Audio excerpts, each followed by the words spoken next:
మోసగిస్తున్న కాపరులున్నారు, విశ్వాసులారా జాగ్రత్త. ఆదివారమున మీరు చర్చికి వెళ్ళినప్పుడు అక్కడ రొట్టె విరిచే కార్యక్రమం జరగని చర్చికి వెళ్ళి ప్రయోజనం లేదు. ఆదివారం అనేది వచ్చిందంటేనే ఆ రోజు ప్రభు బల్లలో పాలు పొందాల్సినటువంటి విధానం జరగాలి. అందుకే మనం చర్చికి వెళ్ళాలి. ఆదివారమున అపోస్తలులు రొట్టె విరుచుటకు కూడుకున్నారు, అందుకే కూడుకోవాలి. ఈనాడు ఆదివారం రోజున కూడుకుందాము రండి, కానీ ఆ రోజు మేము ప్రభు బల్ల ఇవ్వము అనే సంఘాలు ఏవైతే ఉన్నాయో, అది ఎవరి సంఘమైనా, ఎన్ని సంవత్సరాలైనా ఆ సంఘానికి వయస్సున్నా సరే, అది లేఖనానుసారమైన సంఘము కాదు. ఆ కార్యక్రమం లేఖనానుసారంగా జరగడం లేదు. ఈ విషయంలో సాతాను వారిని మోసము చేశాడు. ఈ విషయం ఎంత త్వరగా మీరు తెలుసుకుంటే అంత మీకు మంచిది. లేదంటే రేపు న్యాయపీఠం దగ్గర విశ్వాసులు సేవకులు ఇద్దరు సిగ్గుపడతారు. సేవకులు ముందే మోసపోయి తాత ముత్తాతలు చెప్పిందో ఇంకెవరో చెప్పింది ఇంకెవరిదో కాపీ కొట్టినందుకు దేవుడు రేపు గద్దిస్తాడు. విశ్వాసులారా, బెరయా సంఘ విశ్వాసుల లక్షణం మీకు లేనందుకు, బోధకుడు ఏది చేసినా అదే రైట్ అనుకొని మీరు లేఖనాన్ని చూడకుండా నమ్మినందుకు మీరు రేపు గద్దింపును ఎదుర్కొంటారు, సిగ్గుపడతారు. ఆదివారం ఉన్న మీకు ప్రభు బల్ల ఇవ్వకపోతే మీరు చర్చికి వెళ్ళి ప్రయోజనం లేదు. చర్చికి వెళ్ళకండి, మానేసేయండి, ఇంటి దగ్గర ఉండండి. ఒకవేళ మీరు ఆదివారం చర్చికి వెళ్ళాలనుకుంటే వెళ్ళి పాటలు పాడి ఆరాధించి వస్తాము అని అంటే దేవుడు అందుకొరకు వెళ్ళమనలేదు. ఆదివారమున దేవుడు ఎందుకొరకు మందిరానికి వెళ్ళమన్నాడో, సంఘ సహవాసానికి వెళ్ళమన్నాడో అందుకొరకే నీవు వెళ్ళాలి తప్ప నీకు ఇష్టం వచ్చినట్టుగా వెళ్ళొద్దు. సేవకుడు కాపరి తనకిష్టం వచ్చినట్టుగా రమ్మని చెప్పొద్దు. ప్రతి ఒక్కరు కూడా లేఖనం ఏమి చెప్పుచున్నదో ఆలోచించి మాత్రమే ఏదైనా చేయాలి దేవుని సేవ విషయంలో. అపోస్తల కార్యము 20:7 ఆదివారమున మేము రొట్టె విరుచుటకే కూడుకున్నామన్నాడు అపోస్తలైనటువంటి పౌలు భక్తుడు. ఈనాడు ప్రతి ఒక్కరు కూడా ఆదివారము చర్చికి వెళ్ళేటిది ప్రభు శరీరక్తంలో పాలు పొందుట కొరకే వెళ్ళాలి. కేవలం అది దానిని ముందు పెట్టుకొని అదే గురిగా వెళ్ళాల్సినటువంటి అవసరం ఉన్నది. లేదండి మాకు నెలకొకసారి ఇస్తారు అని అంటే మిగతా ఆదివారాలలో ఎందుకు ఇవ్వరు? నెలకొకసారి ఆదివారం ఇస్తున్నారు కదా, మిగతా ఆదివారాలు ఎందుకు ఇవ్వరు? నేను కొన్ని వందల మందిని అడిగి చూశాను, వారి దగ్గర సరైన జవాబే లేదు. మా తాత ముత్తాతలు ఇలా చేశారు, మాకంటే ముందున్న వాళ్ళు ఇలా చేశారు, మా మినిస్ట్రీ ఇలా చేస్తుంది అని చెప్తారే తప్ప లేఖనంలో ఇలా ఉంది అని చెప్పరు. కాబట్టి వారు మోసపోయారు, మోసం చేస్తున్నారు. ప్రతి ఒక్కరు కూడా ఆలోచించండి. ఆదివారమున చర్చికి వెళ్ళేటిదే ప్రభు బల్లలో పాలు పొందుట కొరకు.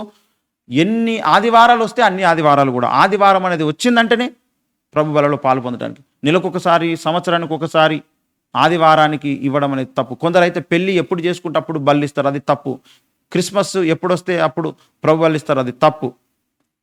న్యూ ఇయర్ రోజు కొంతమంది ప్రభు బల్లిస్తున్నారు, అది తప్పు. ఆదివారమున మాత్రమే చేయాల్సిన కార్యము. ఎందుకంటే యేసుక్రీస్తు ప్రభుల వారు పునరుత్థానుడయ్యాడు. ఆయన మరొకరికి ఈ లోకములో జన్మించి చనిపోయి తిరిగి లేచాడు.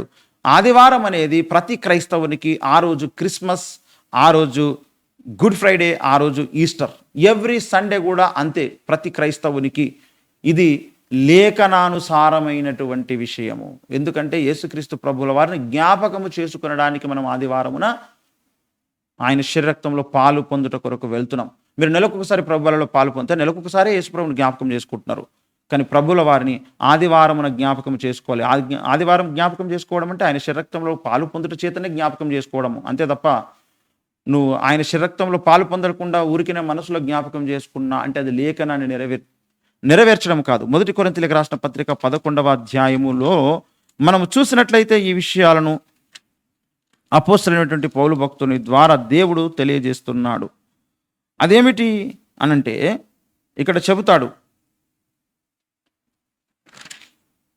23 నుంచి, నేను మీకు అప్పగించిన దానిని ప్రభు వలన పొంది తిని, ప్రభు అయిన యేసు తాను అప్పగింపడిన రాత్రి ఒక రొట్టెను ఎత్తుకొని కృతజ్ఞతాస్తుతులు చెల్లించి దానిని విరిచి, ఇది మీ కొరకైన నా శరీరం, నన్ను జ్ఞాపకం చేసుకుంటకే దీన్ని చేయడని చెప్పాను. ఆ ప్రకారమే భోజనమైన పిమ్మట ఆయన ఆ పాత్రను ఎత్తుకొని, ఈ పాత్ర నా రక్తంలోని కొత్త నిబంధన, మీరు దీనిలోని త్రాగునప్పుడల్లా నన్ను జ్ఞాపకం చేసుకుంటకే దీన్ని చేయడని చెప్పాను. మీరు రొట్టెను తిని ఈ పాత్రలోని త్రాగునప్పుడల్లా ప్రభు వచ్చే వరకు ఆయన మరణమును ప్రచురించుదురు.